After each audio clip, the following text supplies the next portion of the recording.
Hi, Undertow listeners. Fred Greenhalgh here, your guide to the eerie and the unknown. I'm excited to introduce you to the award-winning fiction podcast, How I Died. Follow John Spacer, a coroner with a secret ability to speak to the dead, as he investigates a string of unsettling cases in the mysterious town of Springfield, known for its unusually high mortality rate. John works with local police to solve each case while hunting for clues about a serial killer who turns their victims purple. How I Died has received thousands of 5-star reviews and over 3 million downloads from listeners, and you're about to hear the very first episode from their first season. If you'd like to continue listening to the show, find How I Died on any of your favorite podcast platforms. Look for our link in the show notes below or by searching How I Died. Enjoy. Hi, I'm Jennifer, a co-founder of the Go Kid Go network. At Go Kid Go, putting kids first is at the heart of every show that we produce. That's why we're so excited to introduce a brand new show to our network called The Search for the Silver Lining, a fantasy adventure series about a spirited young girl named Isla who time travels to the mythical land of Camelot. During her journey, Isla meets new friends, including King Arthur and his Knights of the Round Table, and learns valuable life lessons with every quest, sword fight, and dragon ride. Positive and uplifting stories remind us all about the importance of kindness, friendship, honesty, and positivity. Join me and an all-star cast of actors including Liam Neeson, Emily Blunt, Kristen Bell, Chris Hemsworth, among many others, in welcoming the Search for the Silver Lining podcast to the Go Kid Go network by listening today. Look for the Search for the Silver Lining on Spotify, Apple, or wherever you get your podcasts. How I Died contains adult language and themes that may be inappropriate for younger audiences. Viewer discretion is advised. Stick around after each episode for some director's commentary.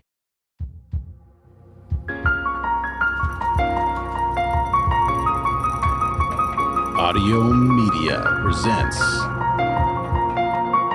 How I Died.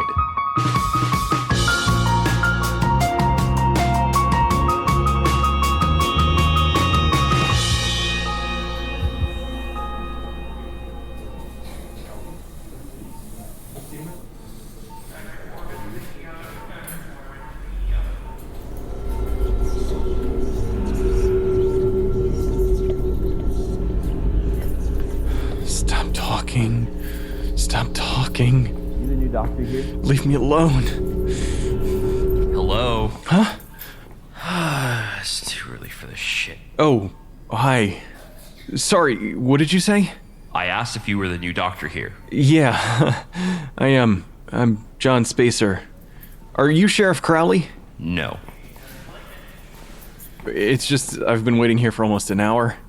On the phone they said get here ASAP, so I figured... Next time, we'll tell the victim to die faster, so you don't have to wait as long. I didn't mean it like that. I meant that... Sorry. I'm just here to let you into the pathology lab. Go ahead in. The sheriff will be bringing in the body soon. The hospital cafeteria is open 24/7, in case you need a cup of coffee or anything. Oh, do you know if they have tea? I don't drink coffee. I don't know. I drink coffee.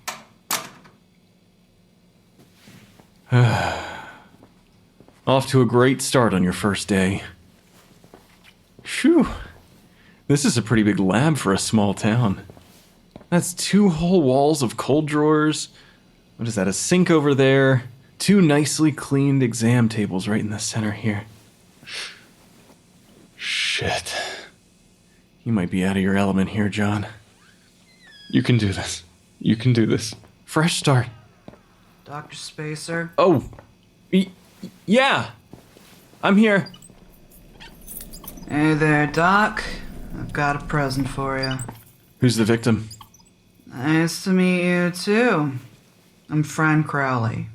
Oh, you're the sheriff. Oh, aren't you a little young to be a coroner? I was not trying to... I'm a forensic pathologist, actually. It's lower on the totem pole. Look, it's late. I'm sure you're tired. I know I am. So let's say we just disregard the sexism for a minute and move on. I'd rather enjoy the short time we have together. Excuse me? What's that supposed to mean? Don't worry. I didn't mean you'll end up like her here. I just mean you'll cycle out eventually. Nobody sticks around long in this job. You said her? The victim is a woman. Do you have a case file? Bare minimum. We just found her. This is essentially blank.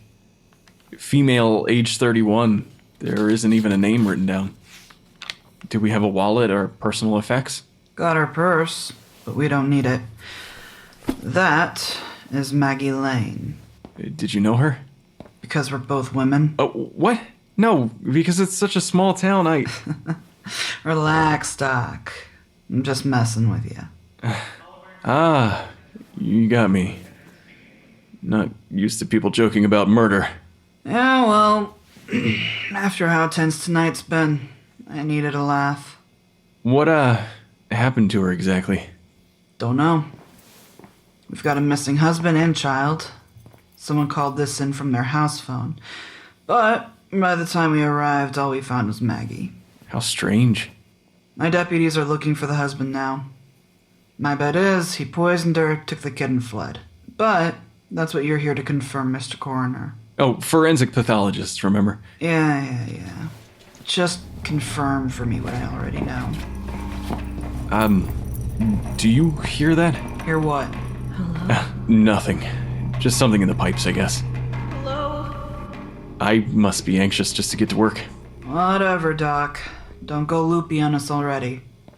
Took us long enough to replace the last one. I've really got to scrub up. I'm leaving. Let's see what you can do. Yeah. Let's see what I can do. Hello? All right. Let me get my mic set up for dictation. Here we go.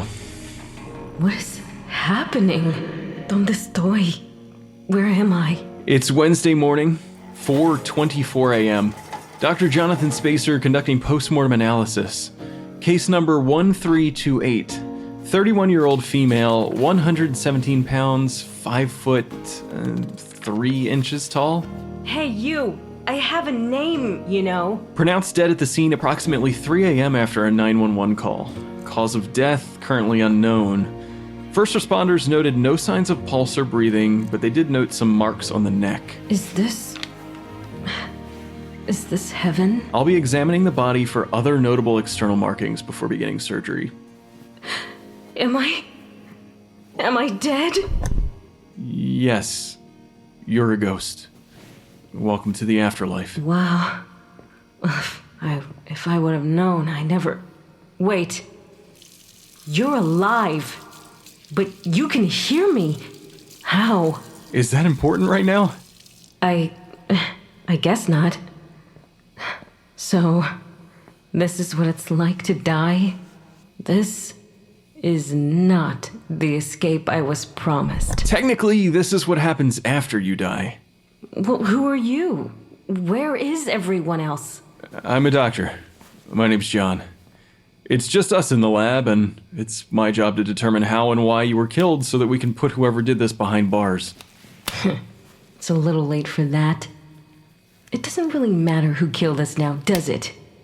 Have you done this before? You don't seem freaked out to see me. This is a pretty standard postmortem exam. I've done dozens of these on cadavers, but, But what? Puta madre, you've never done it on a real case? Holy shit. Calm down. You're not the first ghost I've seen, if that's what you're wondering. And I've done autopsies with ghosts around before, just there's always been someone else with me, so I've never been able to talk to them about the case. I'm kind of figuring out what I need to say to you as we go. You don't need to say anything to me. Just write down that my husband, Mark Lane, poisoned me and Danny. That's unfortunate, but I need some hard evidence. We're dead. There's your evidence. We? Is Danny your daughter? Damn it, you don't know anything. Sheriff France should have just done this without you. Note, victim does not appear to have any physical markings on her body other than her neck. I'm going to check for signs of sexual assault. You're going to what? Just get someone else in here to do this, kid. Look!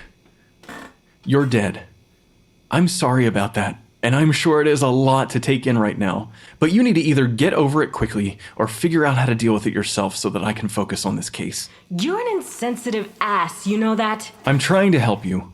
but I can't answer your questions while trying to examine your body. So I suggest you let me do my job before your husband gets away with murder. Gets away with murder? For the record, there are no signs of sexual assault. Whoa, you said Mark was going to get away with murder. What does that mean? Looking at the victim's wrist, I've noted a slight shadow or some sort of indentation. Did you wear a bracelet here? I used to. It was a gift from me mama. An old family heirloom. That must have been some large bracelet to make that kind of outline. Note, return to this later. If the wrist still has an indent from the bracelet, it could be a sign of a skin or bruising problem. You think the fact that I've got an indent on my wrist is important? I think every detail can be important. And now what are you doing? I'm drawing blood for a toxicology report. Why are you wasting time? My husband killed us all. That's the important detail? Well, as soon as this report is done, we'll figure out what type of poison it was. No, that's not what I meant. Another note. There are small tracings. They look like red marks on the upper torso, leading to the victim's neck. No signs of a struggle, though. Maggie. My name is Maggie. There seems to be no damage to the epidermis around the neck. These red bumps are more consistent with an allergic reaction rash. I'll need to check the victim's throat. You're treating me like I don't even exist. What I have to say could help you. You're right. I apologize. Did you know Sheriff Crowley well? What? You called her Fran, and then you got mad at me when I didn't know who Danny was. I'm assuming that you saw the sheriff in here a minute ago. I'm deducing that means you two were on a first-name basis. Yeah, Danny went to kindergarten with Fran's son, Josh. Years ago, before... Before what? It's not my place. I'm going to have to cut open your throat to examine the inside. You may want to look away. Fine. Talk to me then. I don't know what to say. What is Danny like? Oh, she was a wonderful little kid. Always so happy about everything. She loved pigs and cows. I'd always catch her at the neighbors' pens after school. She said she wanted to be a farmer when she grew up, and now... You'll miss her, I'm sure. Of course I'll miss her. Your kids are the light of your life. You'd do anything to keep them safe. You think you weren't able to keep Danny safe? No one could have. This world, it's no place to raise kids. She was being bullied in school, and there wasn't a damn thing I could do about it. Mark lost his job, and we were gonna lose our home, too. We had no options. So you don't blame Mark? Of course I do! Mark was a bastard! We had Danny right out of high school, and he was cruel from the moment I got pregnant. He took out all his frustrations on me. He beat me and drank all day and night. I tried to keep Danny away from it, but I couldn't. I couldn't let her go on in this terrible world to grow up and be abused by her husband, have the world shit on her. It's a fucking unavoidable cycle that's not worth living through. Death is the only thing that breaks the cycle. I didn't notice any bruising or indications of past beatings during my initial exam. Are you saying I'm lying? No. Not at all. But I wasn't looking for the signs. I might have missed something that only an X-ray could see. Can you tell me what happened tonight before you ended up here? Oh, you care what I have to say now? You asked me to talk to you. I'm perfectly fine just taking notes as I operate. Fine. Let's see, I came home, and, Mark had made dinner for us, which was surprising. You don't seem so sure. Oh, I don't know, maybe the details are just fuzzy because I'm dead. Did he ever think of that? Maybe. Continue. If you want to. I came home and Mark had dinner on the table. I didn't know at the time what it was, but we ate. And we talked like a real family for once. And he seemed happy. And I was happy. And then I started to have trouble breathing. An allergic reaction? That's what it felt like. It was just like itchy at first. Then it felt like someone was putting their hands around my neck, slowly choking me of air, and I panicked, and I hit the ground hard, and... I'm seeing red rashes, tightened muscles, and a closed airway on the inside of your throat. It's definitely consistent with anaphylaxis. I will never forget that feeling of just sitting at the table across from him. I was so happy to look at him and watch him eat.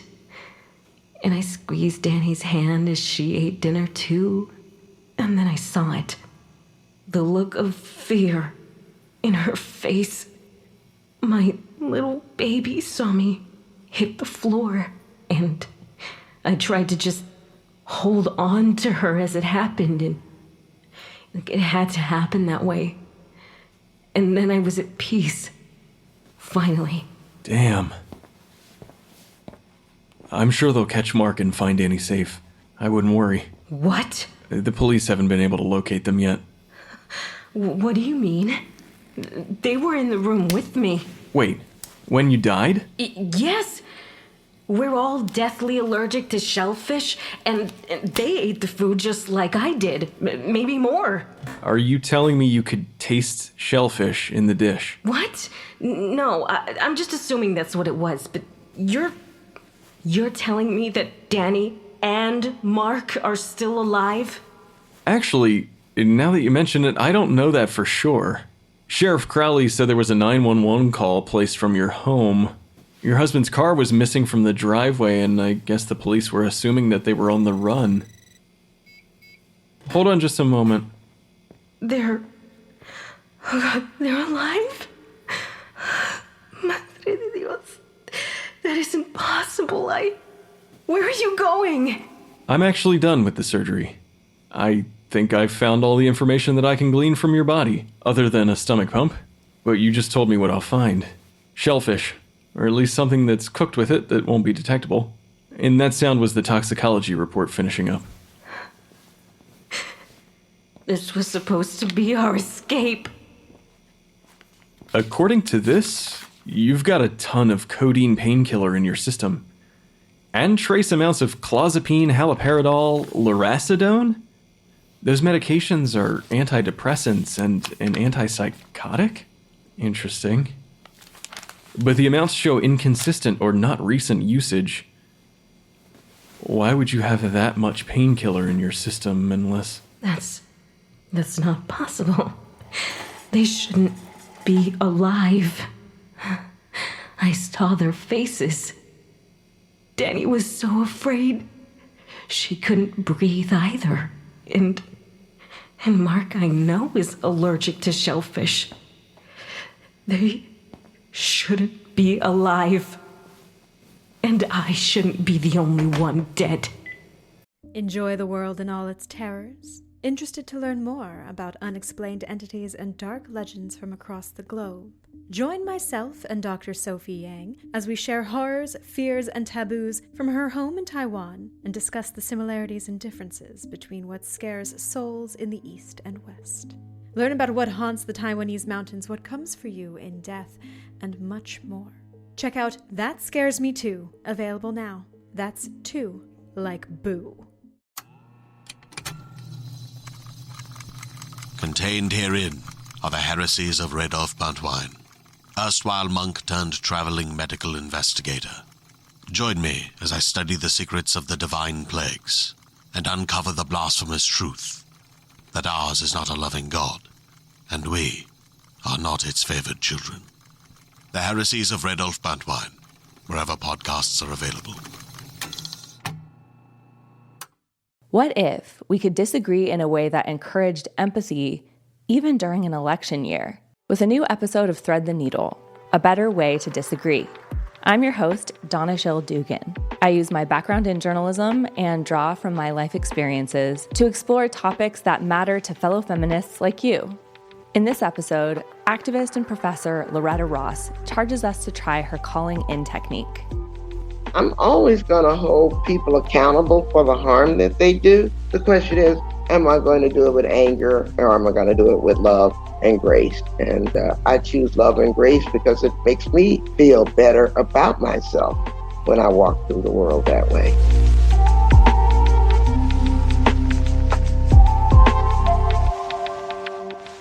You can listen to Thread the Needle on Apple Podcasts, Spotify, or wherever you get your podcasts.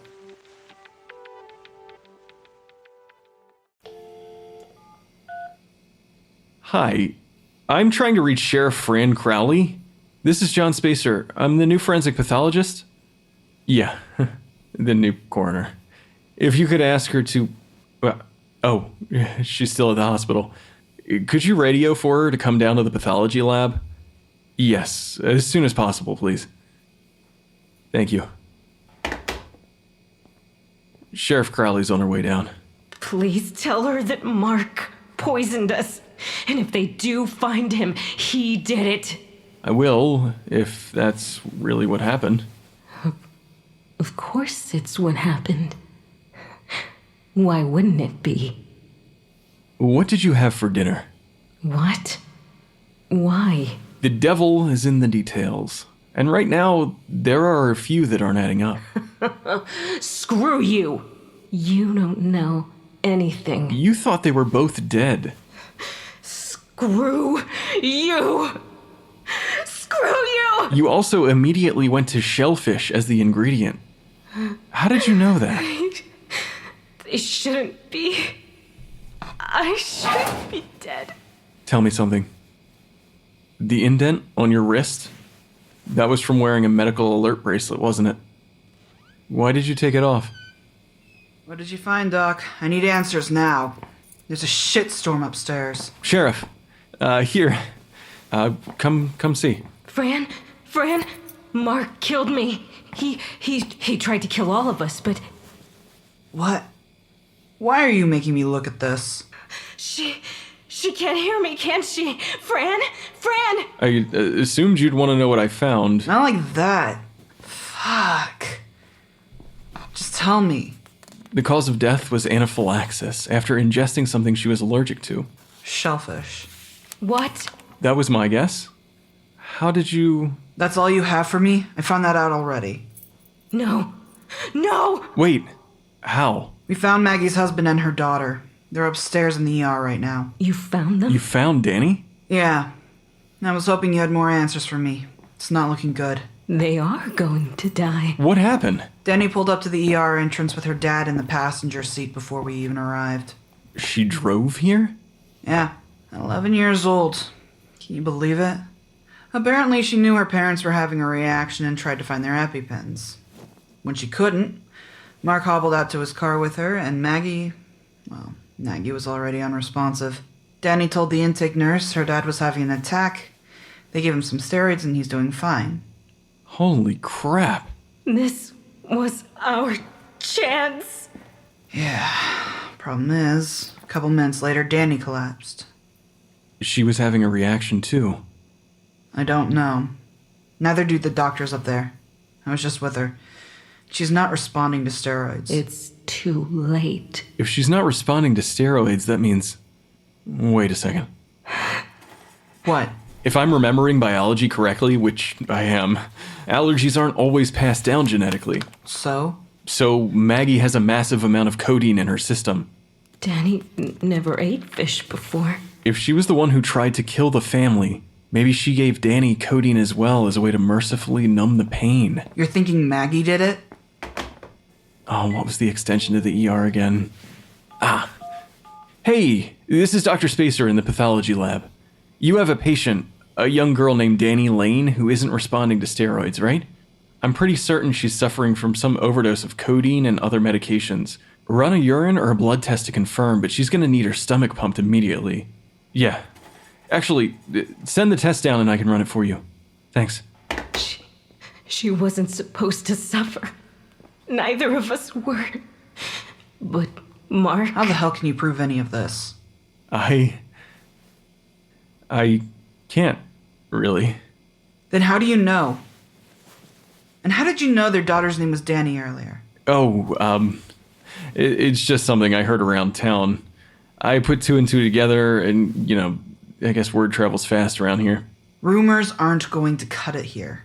I'm going back upstairs to see if we can question Mark. He's conscious, but at this point, it's his words against a dead woman. I hope he does get blamed for it. He took this away from all of us! That's it. Sheriff, wait! What now? The purse. What did you say you found in it? I didn't. But we found it in Maggie's car. Still parked at the house. Why? It wasn't in the home. No. We were all supposed to be at peace. Look. Holy shit, are those... EpiPens. 3 of them. And I bet they're labeled for prescription, too. Yep. Mark Lane, Danny Lane, and Maggie. And a bottle of codeine, also prescribed to Maggie. Circumstantial evidence. How do we know she didn't just leave them in there normally? Forgive me, but it sounds like you don't want her to be guilty. Guilty? Calm it down, new kid. Guilty or innocent isn't for either of us to decide. All I want is enough evidence for a judge. It doesn't matter anymore. Damn. Don't worry, Doc. You might have just saved a little girl tonight. And all before sunup. That's a pretty good first day. Hey, Sheriff Crowley. Are they all going to be like this? Like what? This ambiguous. I mean, it's my job to find the evidence so that we can put it together, but what if we can't ever know for certain? Kid, I'm not your shrink. I'm not your mentor either. Figure that shit out on your own. But you shouldn't be surprised around here. Why not? They really didn't tell you when you accepted the job, huh? Tell me what? We've got the nation's highest rate of unsolved deaths. Not for a lack of trying, either. It seems everyone here dies in a weird way.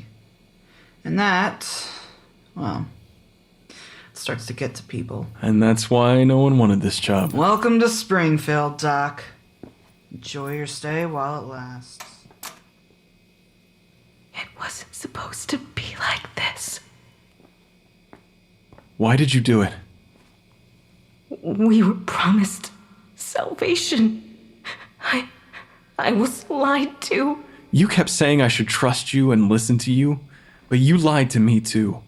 You tricked me. The worst part of all of this whole exam, this whole back and forth, just to solve an attempted murder by a woman who can't ever be proven guilty? How is that fair? Even if you and I know the truth, the outcome is the only thing that matters here. What are you doing? And what is that box for? When I was looking through your purse, I saw your license. You had a heart on the back, which meant you're an organ donor. Stay away from my body. If all that codeine damaged Danny's heart or her liver, she'll need a new one. Don't touch me. And even if she's not a match, your death will save someone else. That might be the only positive thing to come out of all of this. I'll haunt you, I swear. Note: victim Maggie Lane shows undeniable evidence to the cause of death being suffocation and anaphylactic shock due to allergic reaction. Thankfully, we'll be able to harvest some usable organs for potential transplant. She may save her own daughter's life. Don't touch me! You can do this, John. No! No! I can do this.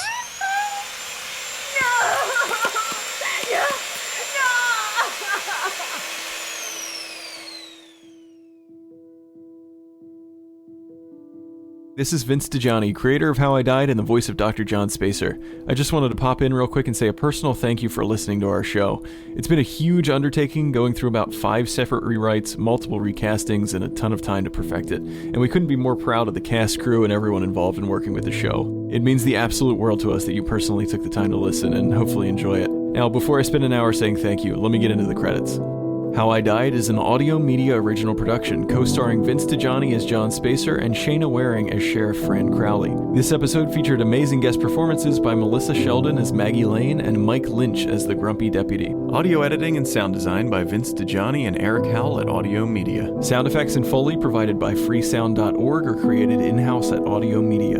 The How I Died theme song was created by Mike Lynch at silentmikemusic.com. with additional music by Maiden. If you enjoyed the show and want to help support it, head to patreon.com/howidied for bonus episodes, crime scene photos, handwritten case files, and more.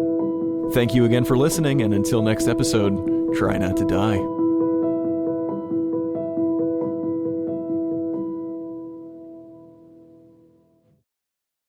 Do you love being at a dinner party and speaking to the person who knows all the creepy stories? Because that's us. I'm Carrie Ipama. And I'm Quinlan. We're friends. We're funny. We like weird things. And we're here to try to get you to listen to our show. It's called Truly Darkly Creeply. You get to see our friendship live from up close. But most of all, there's always a guaranteed story of true, dark, and creeply.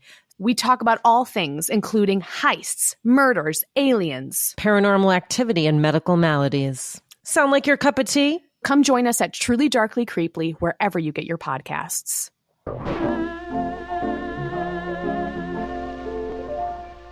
We are funny on the show. It's really hard to be funny in the ad.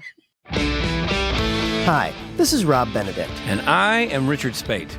We were both on a little show you might know called Supernatural. It had a pretty good run, 15 seasons, 327 episodes. And though we have seen, of course, every episode many times, we figured, hey, now that we're wrapped, let's watch it all again. And we can't do that alone. So we're inviting the cast and crew that made the show along for the ride. We've got writers, producers, composers, directors, and we'll of course have some actors on as well, including some certain guys that played some certain pretty iconic brothers. It was kind of a little bit of a left field choice in the best way possible. The note from Kripke was, he's great, we love him, but we're looking for like a really intelligent Duchovny type. With 15 seasons to explore, it's going to be the road trip of several lifetimes. So please join us and subscribe to Supernatural then and now. Listening to a podcast should be time well spent, and I promise it will be if you'll give this podcast a try. It's called Something You Should Know. I'm the host, Mike Carruthers, and in every episode, I talk with leading experts on topics I know you will find fascinating. From why people can't keep secrets, what your favorite music says about you, why your pet acts in strange ways, and so much more. Something You Should Know is designed to give you information you can use in your life and give you great intel that you can share with others. I'm told it's a binge-worthy podcast. And with over 1,000 episodes, there's a lot to binge on. Something You Should Know has been ranked in the top of the Apple Podcast charts consistently for a long time. I know you're going to like this. I just need to get you to try it. Something You Should Know. It's available wherever you listen to podcasts.